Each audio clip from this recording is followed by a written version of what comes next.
And we're back with the Texas Oil and Gas Podcast. We appreciate you tuning in to episode 180. 180. I'm your host, Josh Shelton, my friend and co-host, Ryan Ray. Ryan, we're a couple weeks out after the election. The coronavirus vaccines there in the news. Cases are increasing, so we're seeing possible talks of another lockdown. What's the plan, Ryan? We go on another lockdown. What do we do? Where do we go? Yeah, I don't know. I saw I tweeted this out this morning. I saw Dr. Fauci saying that even after the vaccine comes out, because it's only 90% effective, he's going to recommend that you still social distance and you still wear a mask. Now, so I will tell you this. This is a little bit inside baseball here. I know someone who has been covering these big pharma companies through the vaccines. He told me that they were hoping to get 50 to 70. I don't think this is like, this isn't like, not publicly reported, but I can just tell you it's not only was it publicly reported, but privately they're saying they're hoping to get a vaccine that was 50 to 70%, 50 to 70% effective. We got one that's 90, and then the one that Moderna is 94% or something like that, 93%, whatever it was. Mm-hmm. And so Fauci's still saying that with a 10% or less chance of getting it, he still recommends social distancing and wearing a mask. You don't have to be as paranoid, I think, or not paranoid, he said, but anyways, concerned, but still wearing it. So I don't know. I mean, what does that mean for the oil and gas industry? Well, it might get worse before it gets better, and here's what I mean. Will airlines say, okay, you can fly, but you have to have a vaccine? I don't know. Or will they still, even if you've got a vaccine, they're make you wear a mask? Because the mask, it doesn't make fun. It makes flying suck. I've done it a lot here recently, and I won't be doing it again unless I absolutely have to. So, will schools require vaccines? Will colleges require vaccines? Will I can almost guarantee you that international travel will require vaccines. Okay, so if there's a reluctancy on the general public to get the vaccination, which I can understand why, it's been developed pretty quickly, then do things get, from a demand standpoint, do they really pick up? And I don't know that they do. If you're sitting here saying, I mean, Josh, seriously, have you ever heard them come out and say, well, the flu vaccine is only 50% effective, so be really careful, mask up, wash your hands, and all this stuff? And I'm not saying that the flu is No. better or worse. I'm just saying, but have you ever heard anyone say, you got the flu vaccine, but listen, like, don't have Thanksgiving this year, which is essentially what Fauci's saying. Yeah, that's the thing that's astounding. I mean, like you said, even though the flu vaccine is much less effective, people encourage you to get it, and then a couple of basic things like wash your hands, hand sanitizer, Right.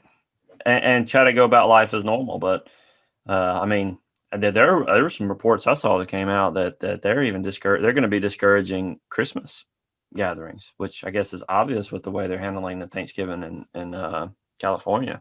Yeah. So, so I don't know. I think the vaccine is theoretically good news if people want to take it, and if it, you know, if it gets rid of some of these kind of draconian measures, it'd be good for oil and gas. But if you take it and you're still supposed to social distance and wear a mask, you know, you know, and there's just practical questions.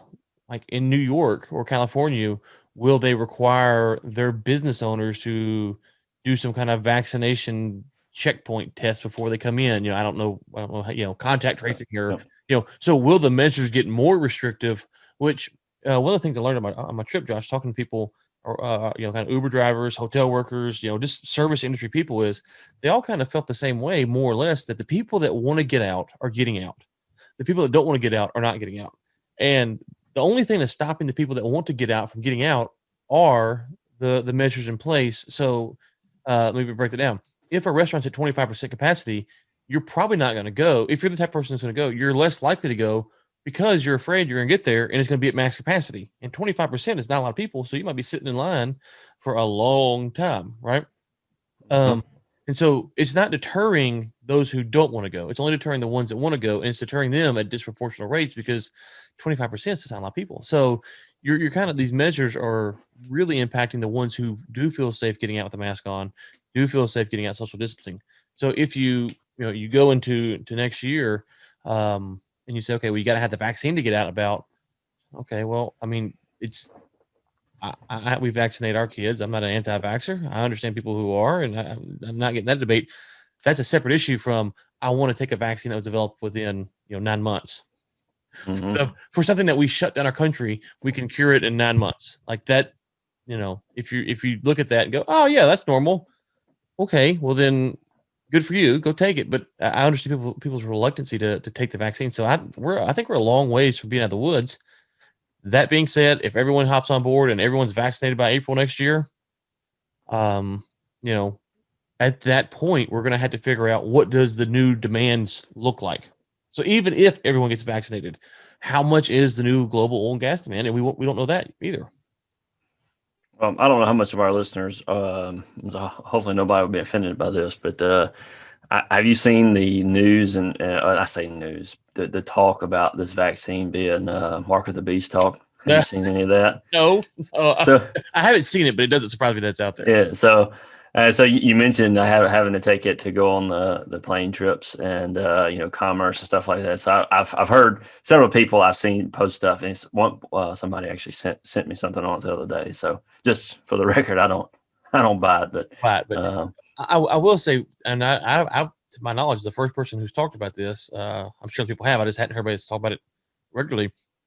The immigration debate. If you go back to pre-COVID this time last year, basically, when the Democrats were in the primaries, open borders was the subject of discussion. Open borders. Please explain to me how we can now have open borders. Whatever you think of that debate, don't really care about that debate. How can you have open borders without a COVID vaccination in place?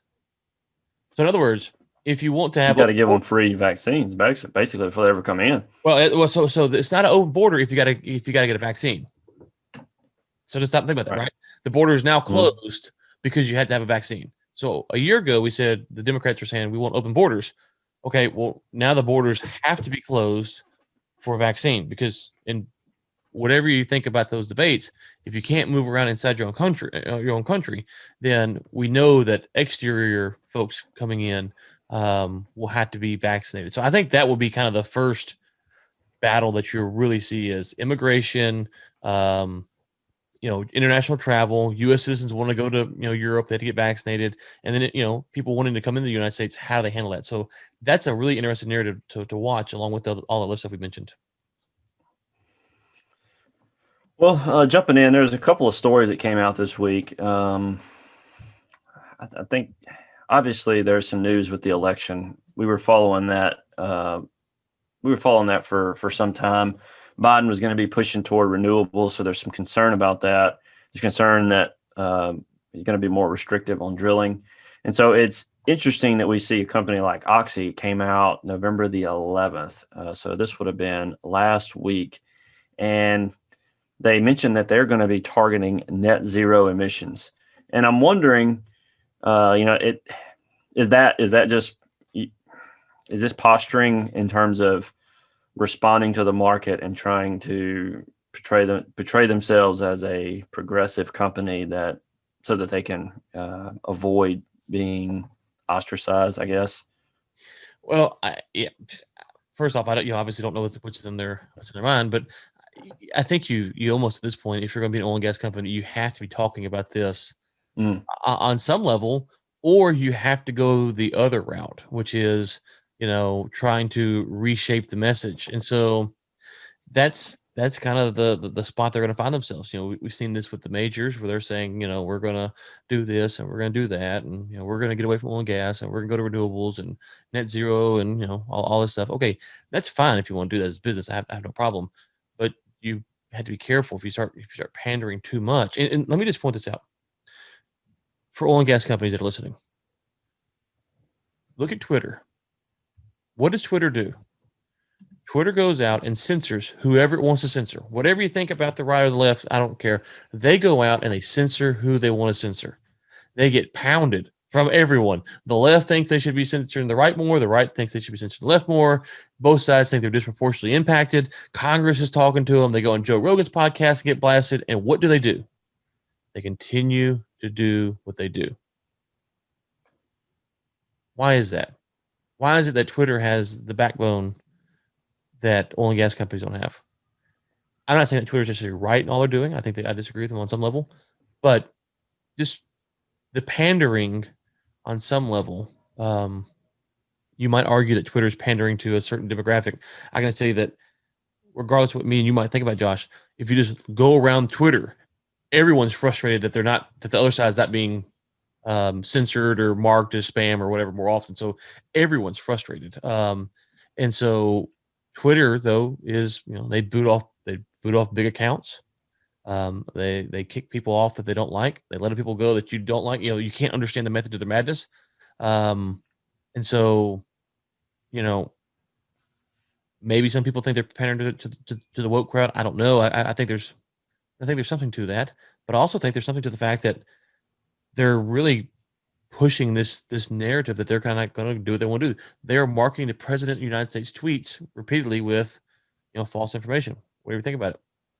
I don't feel that the oil and gas companies are able to message themselves like that.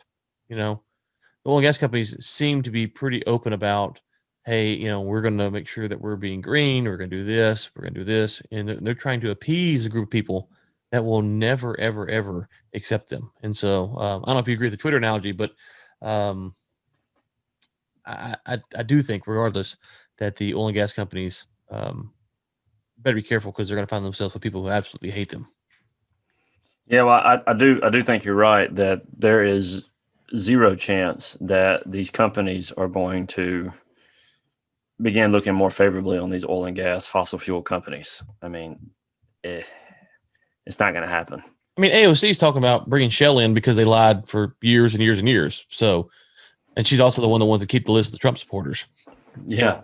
I mean, right? Yeah. There's no way that's going to happen.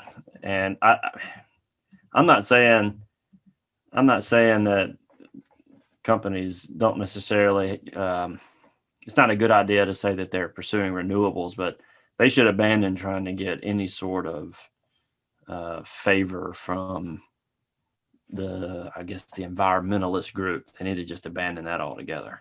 There's something to be said about coming out and saying, we're an oil and gas company. We save lives. We're proud of what we do. Yes, we want to be responsible. We don't want to tear up the environment. All the things that me and you have advocated for years on this show now. But you better be careful because you start going too far down that line. You're going to find yourself, there's a, I shared this the other day somewhere, and there was an article of someone who said, how did she put it? She was a liberal commentator, and she put it, and this is more for you, Josh, because this is who you are here. But it says, her headline is, "No, I will not be reaching out to Trump voters, nor ever. Here's why." Okay, so from this person's perspective, there's never going to be reconciliation because people like you are terrible and inhumane, and the worst that's ever crossed the planet. So, that's what the oil and gas company is trying to pander to. That's not going to work. No. Well, there's a couple other things that happened this year, Ryan. 2020 has been interesting. I think we had there's a time like a couple of weeks ago, maybe a few months ago, we were talking about offshore being, the more reliable source. So 2020 kind of put a hurt on West Texas and the land side. So people thought offshore was going to be much better, a longer term. And even it took a good wallop from the hurricane season that came in. There was a record hurricane season. It wiped out the most offshore oil in over a decade. And so even offshore side of the business has even had a struggle this year. I mean, they're probably having to reinvest in infrastructure. And man, it's been a tough year for the oil and gas industry all around. Right. Well, and so they're saying here that they had to keep barrels off the market, though, right? Yeah, because the demand. I mean, so it's bad for the companies, but it's good for the it's good for the near term. Yeah, well, at least it's helping mitigate this storage issue that we have. Right. I mean, it's not going to fix it, obviously, but it's like, well, okay, there's there's a glimmer of good news. It's bad when you're looking to hurricanes as good news. You're in trouble when you're like, oh, thank God for them hurricanes. That's we really needed those. But as I said here, what DRW last week, and apologies, I realized Saturday night or Sunday night I was doing something, or Friday night maybe it was, that I'd set the podcast to not download normally. I don't know why, but it was out there. Just you had to have the link, so apologies for that. But anyways, you'll get 2 this week. So there you go. So Brent's at 44 right now. WTI's at 41. They're probably up. I haven't looked this morning, but they're up $1.50, I think it is, on the day. So that's mainly because of vaccination news and hopes around that. I think this is kind of where we've got to be careful. When you're looking for a glimmer of hope, you can find it. And of course, on my side of the equation is if you're looking for bad news, you can find it as well. So, it's bad news for those companies trying to make money, obviously. But on the flip side, it is good for, it just takes some barrels off the market. How quick they get back on is another question. I think the other thing to watch, Josh, is, just to kind of talk about good news, bad news. Biden comes in on January 20th, right? That's something like that. I think it's the 20th. So he comes in January 20th. What will he do with Iran? Because if he goes back to the previous deal with Iran, and you start to see this, as analysis pointed out, Iran has barrels that are on the market that aren't really being tabulated properly. And so you might see, if Biden comes back in the first 100 days or whatever with an Iranian deal, the price take a pretty big hit because there's production that's already out there that's really not being talked about much. And so I think we got a choppy few months coming up. And so, but if we can keep the price, right here, high 30s, low 40s, I don't know if we can or not, but if we can keep it right here, I think we'll be in better shape than I would have thought. But as you mentioned in the beginning of the show, if we go back down to lockdowns and the holiday season is abysmal, and Santa Claus doesn't come, man, we might see prices low 30s, high 20s again. Yeah, I mean that's the fear for me right now with the lockdowns. It's like we have not really began to really see the pain that's going to come from some of these lockdowns. Like it's starting. I think you're going to see the foreclosure. I follow a lot of that. We're expecting foreclosures to be 2008 levels at a minimum here in the next 3 to 6 months. They're going to get ugly, and another lockdown is just going to worsen that. I mean, at some level, another lockdown, if it is accompanied by a stimulus, you're going to see an extension of this pain, possibly to the latter part of next year, end of 2020. But the lockdown itself is going to absolutely cripple the opportunity for the energy sector to rebound from this. I hope they don't. Right. So just here in North Texas, it says the North Texas Food Bank distributed more than 600,000 pounds of food for about 25,000 people on Saturday. That was this Saturday, like 2 days ago. There were 7,280 turkeys distributed to families. And it goes on to say 40% of the folks coming through our partners' doors are doing so for the first time. 40% of 25,000 people. Now, I don't know if that's 25. So just to tease this out, they have 25,000 people. They have 7,000 turkeys. The turkeys were given to families. So I don't know if 25,000 people means that there's 25,000 cars coming through, or if there was 7,000 cars coming through that had 25,000 people in them. You see what I'm saying there? I don't know which one it is, but regardless, 25,000 people need to be fed, and 40% of those were for the first time. That's a lot of folk. Mm-hmm. And I'm not a math major, but 50% would be what, 12.5? 12,500, right? Yep. So you're talking about what, 10 to 12,000, whatever it is, that are coming through for the first time. That's not an insignificant number. And you're coming up on holiday season when people are usually strapped for cash because they're going out. They got Thanksgiving, they got Christmas, they got travel, they got gifts, they got friends' gifts, they got all this stuff. So to your point, Josh, I think we are in the very early stages of seeing how bad this will get. So I think that's the thing that's tough here is anytime we have any amount of good news, it's like the media is stone set to come in and push back any sort of growth it seems like that we start to have. I mean, the vaccine stuff last week, vaccine stuff this week, and they're talking about lockdowns again. Um, I'm flabbergasted, honestly, with the way the market, I said not the market, but the media is responding to the narrative, because it is devastating for those in the industry. It really is.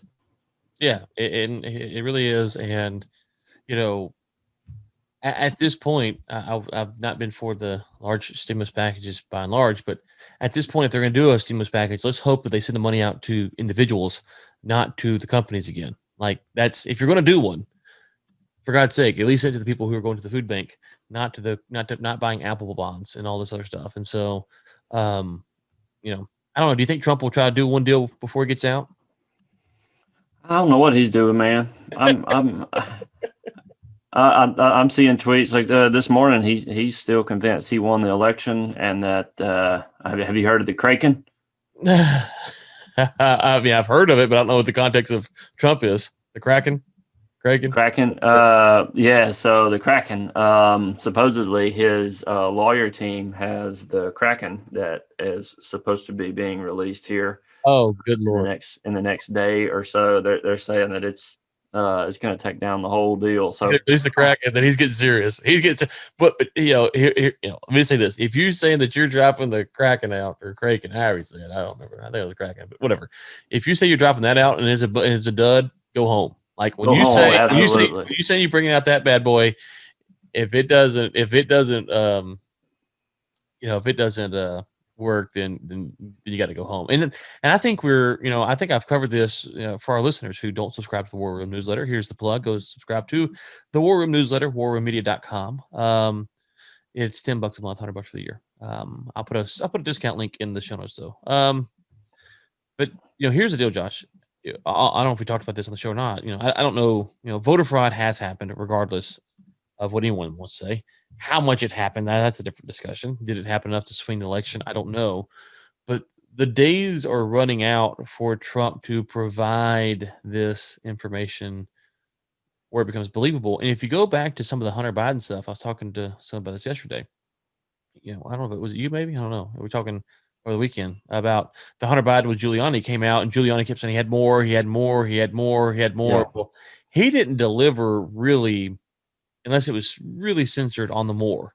Like the people that I've kind of followed that have followed that story, it kind of all died away. Now he did have some interesting stuff, but the really bad stuff he claimed to have died away. So with Trump, he's in the spotlight here. If he doesn't deliver the goods, I don't know if his base will turn on him or not, but it will really hurt his credibility.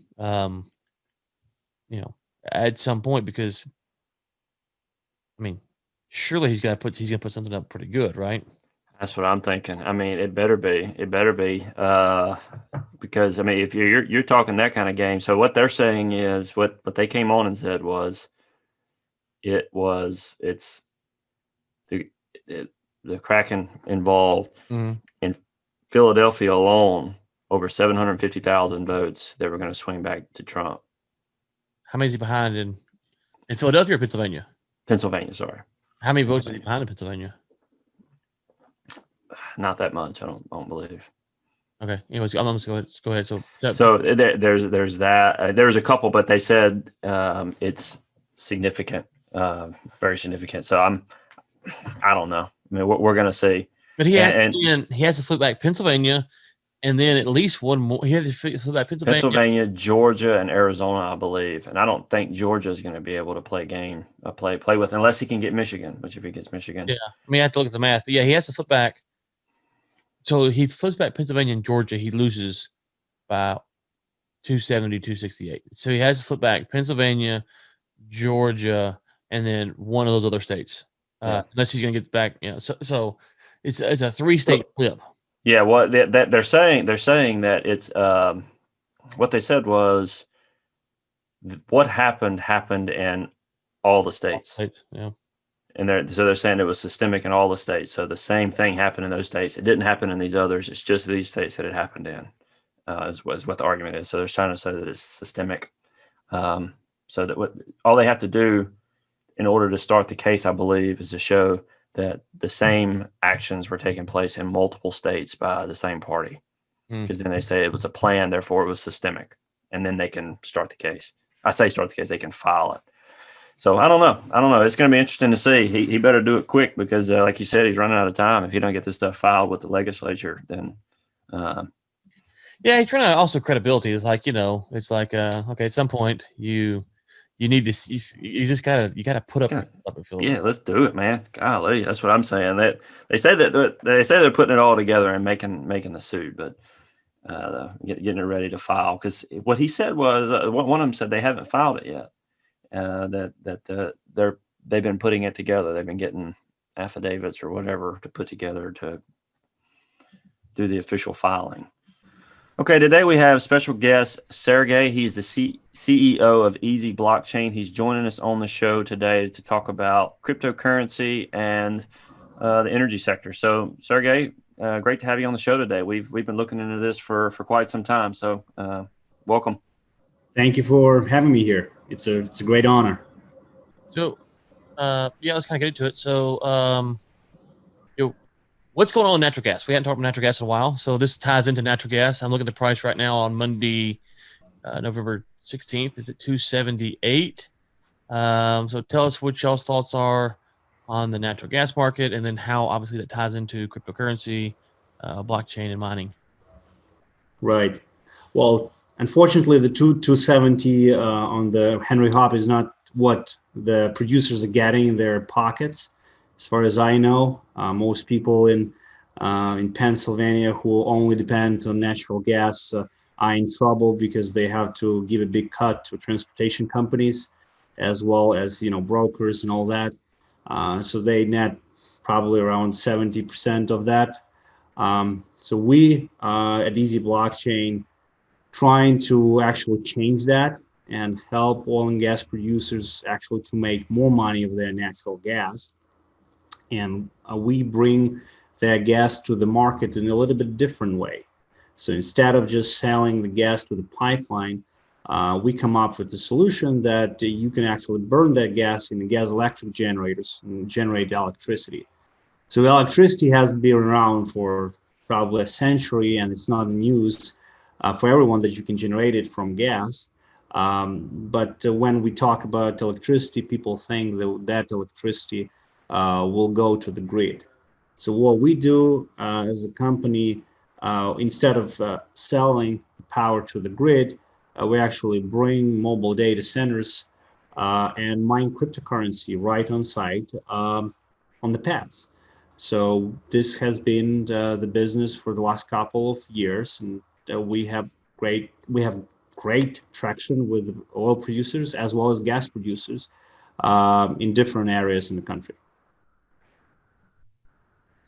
Yeah, and so what for at a high level, we've covered this a little bit before, but kind of remind folks, blockchain, cryptos, just kind of have a high level what those terms mean and kind of how they tie in and why they might be of interest for a producer. Right. Well, so blockchain and crypto most likely are very popular because of Bitcoin. So Bitcoin is the new type of asset which has been created around 10 years ago. And in order to get a Bitcoin, you have to turn on a very power hungry equipment, computer equipment that's gonna do some math and calculations, and for that you're going to receive a reward in Bitcoin. So Bitcoin is traded all around on different type of exchanges. It has around 50 to 50, I think $50 billion of trading volume every day. So it's becoming very popular asset class, even though it has been created as a digital cash. But now it's an asset class which is similar to gold, So has a very limited supply, and it's digital gold. So it's the easiest way to explain it.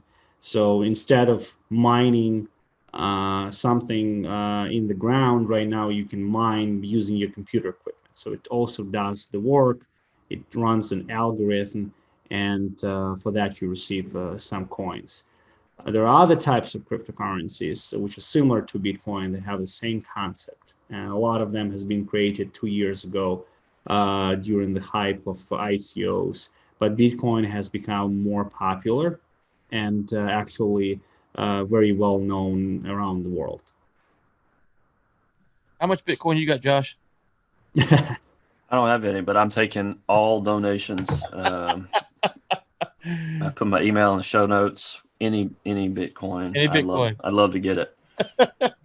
Yeah. So Go ahead, Josh. I had a question. So I was at a conference once, and they were talking about this specifically out in West Texas. At the time, there was a lot of drilling going on in West Texas, and there was a lot of excess gas, and so a lot of this gas is being flared off. So it was a no-brainer for companies to try to find uses for this gas, like the blockchain. There's also talk of building data centers using this natural gas to. That was also a big hype there.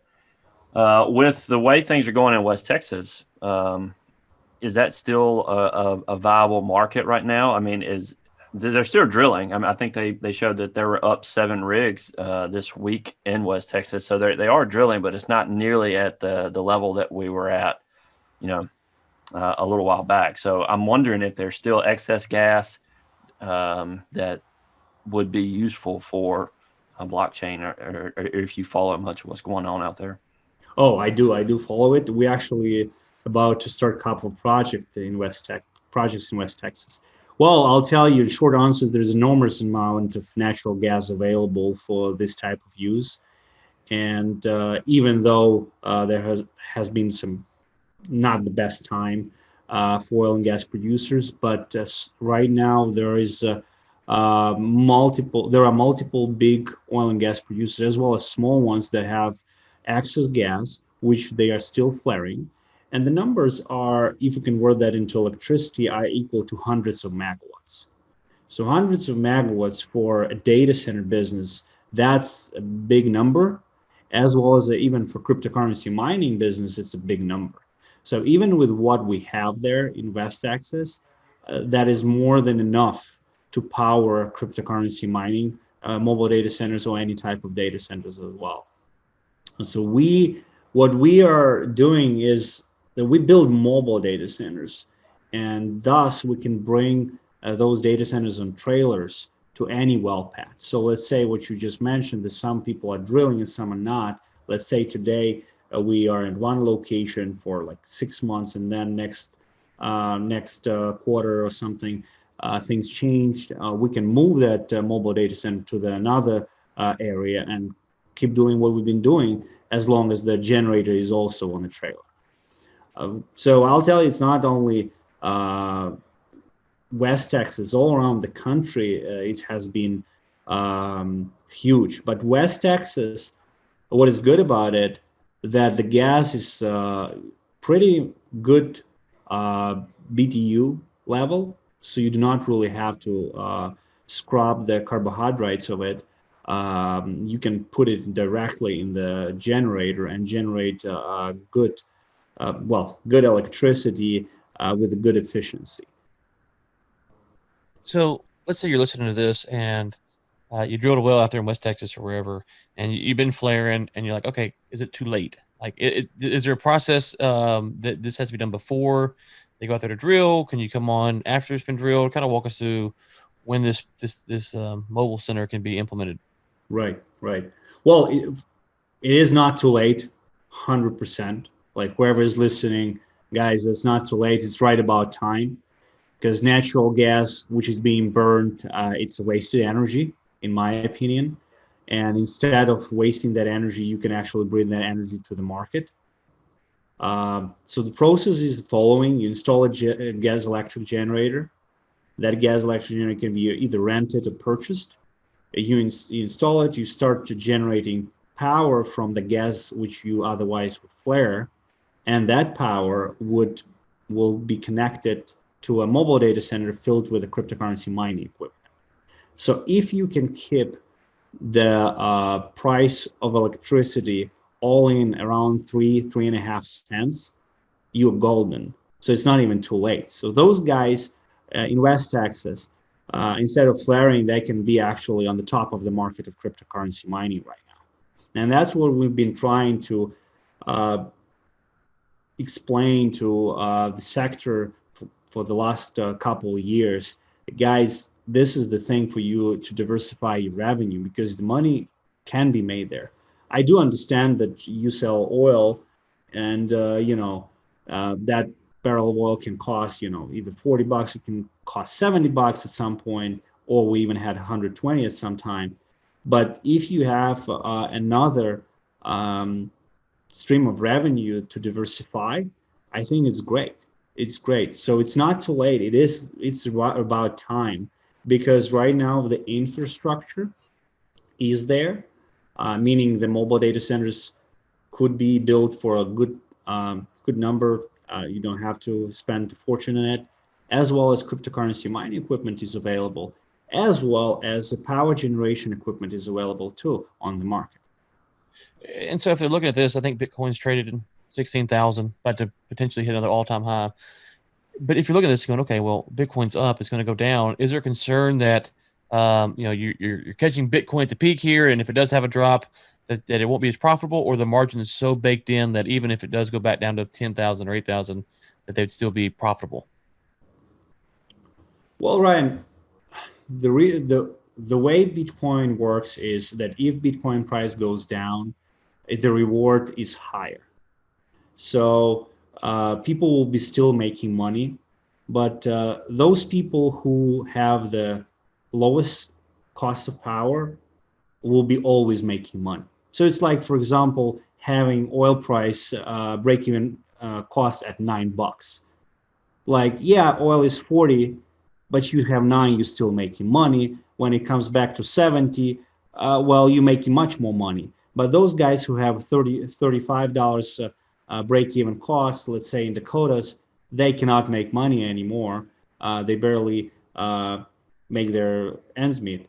So with Bitcoin at 3 cents electricity, you like having oil at $9. And so what makes this flared gas such a cheaper source of energy than what other Bitcoin mining people around the world are doing? Right, it's a good question, right? Well, look into things like this. There is a very limited cheap power around the world, right?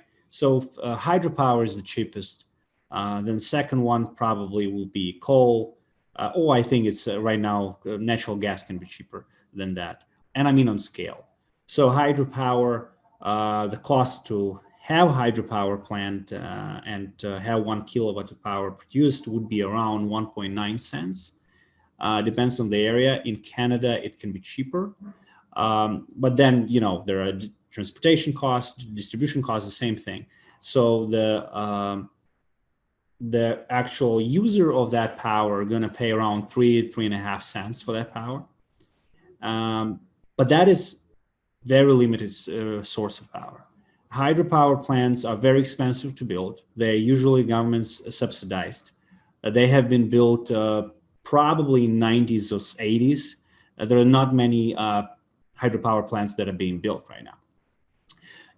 On the other side, the gas electric generation is very simple to build, because what you can do, you can just buy a generator or a turbine, and you make a payment, you receive it in 6 months. If you want a new one, you install it, it's small, you connect gas to it, boom, you're making money. So if you have zero cost gas, for example, and you buy a turbine, let's say 5 megawatt turbine, or let's say for sake of the argument, just 1 megawatt generator, that generator can cost you what, 800,000, maybe $2 million new. You can buy twice cheaper for old one, let's say Caterpillar. Then you depreciate the cost of a generator into kilowatts, and you can see that your price per kilowatt is around 2 cents when you have your gas at zero, right? Because you don't sell it now, you burn it. So you look into this like, oh, I have 2 cents power. So this is the cheapest power I can have, and it's very quick to build. You cannot just wake up next day and say, hey, I'm going to just build a hydropower plant right now. To build a hydropower plant, you need a river at least. Let's start with that. Not a lot of big.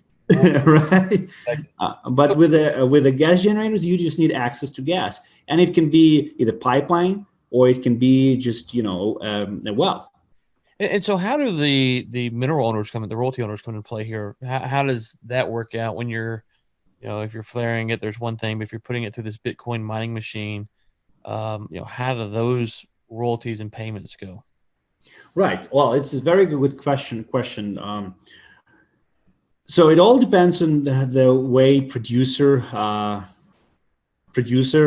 shows it to the world. Technically, what we do as a company, we help them to monetize the gas.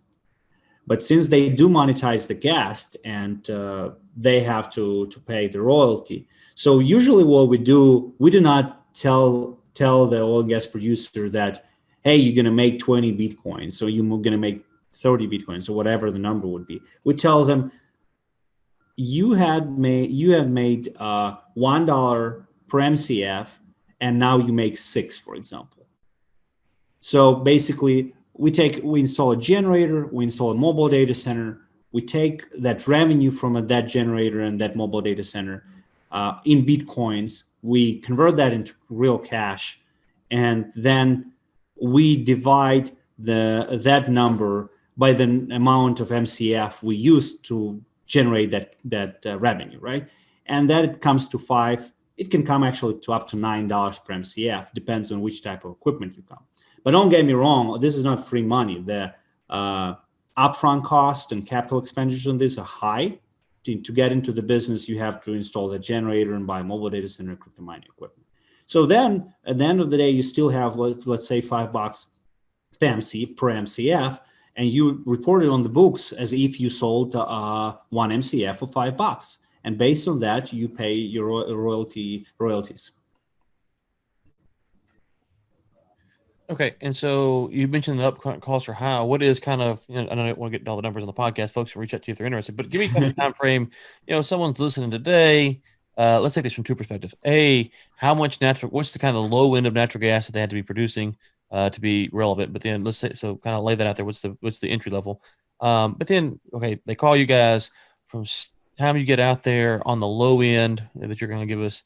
How long does it take to get set up and then to recoup your capital investment? Right. Well, I can say it depends, but I think I can come up with some ballpark answers. Good entry point, right? Yeah. So let's talk about something which is very close in terms of numbers. Let's say 500 MCF a day. That would be a good start. So I think in West Texas, it's the minimum amount of gas is being burned per one pad. So 500 MCF can give you around 2.5 megawatts of electricity. That can be paired with a mobile data center at 2.5 megawatts as well, and we can fill it out with the cryptocurrency mining equipment at 2.5 for 2.5 megawatts consumption. So there are two ways to go here.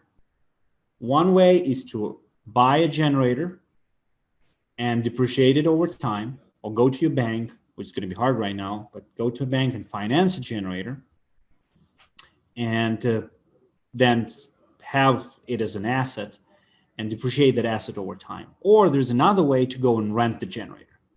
So there is a bunch of generators available on the market right now, which you can rent, and you can rent them around, 3.5-4 cents per kilowatt. So if you do that, then your largest capital expense for acquiring a generator is off the table.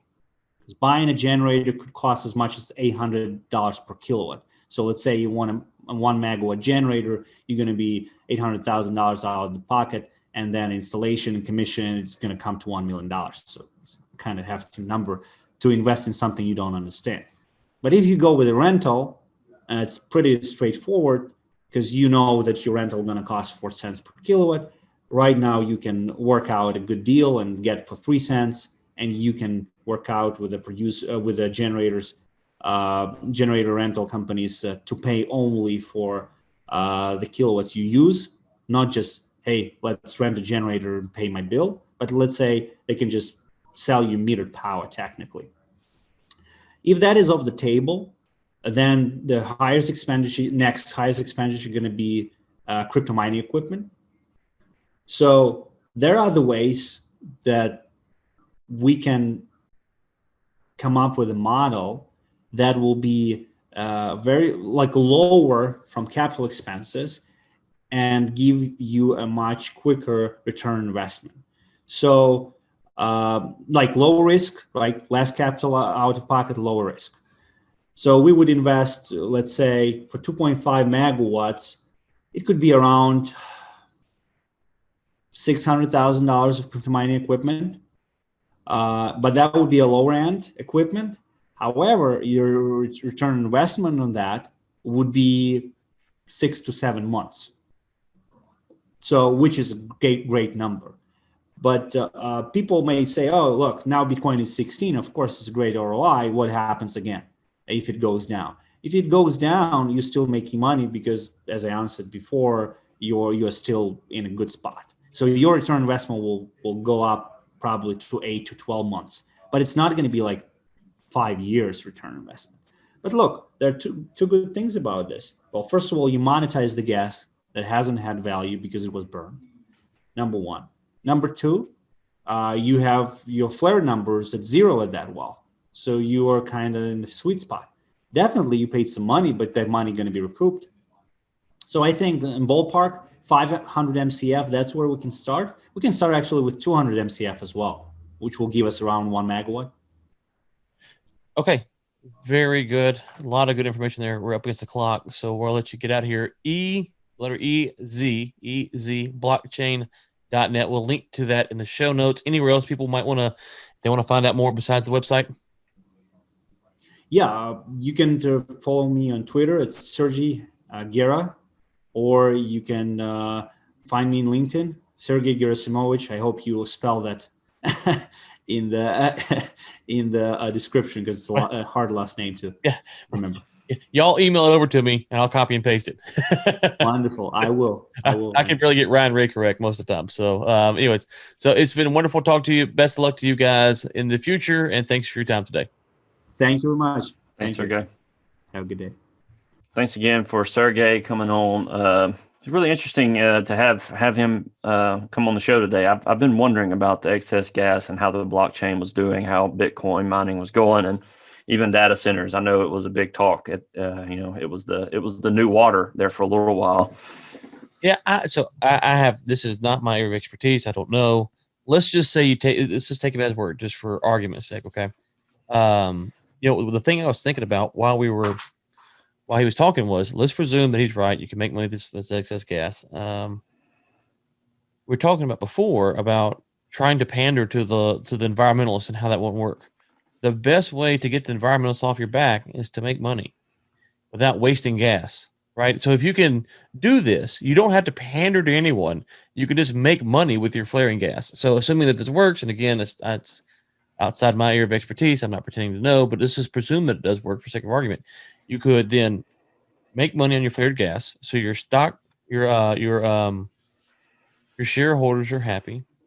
Secondly, when someone comes and says that you're polluting the atmosphere with all this flaring, it's like no, we're not. We're actually using it, and we're making money for our royalty owners. Okay, so they weren't making anything or next to nothing. Now we're paying them, so we're good stewards there. We're not wasting the gas, so we're good stewards there. And we're contributing to the global blockchain. If you want to make that argument, but you can make a lot of positive arguments for why we're being responsible and good, instead of trying to say, well, we'll be net zero by 2050 and all this other bull. So there you go. There's your grow a pair, pitch for the day. Again, I don't know if this stuff works. I know a lot of people are big on it.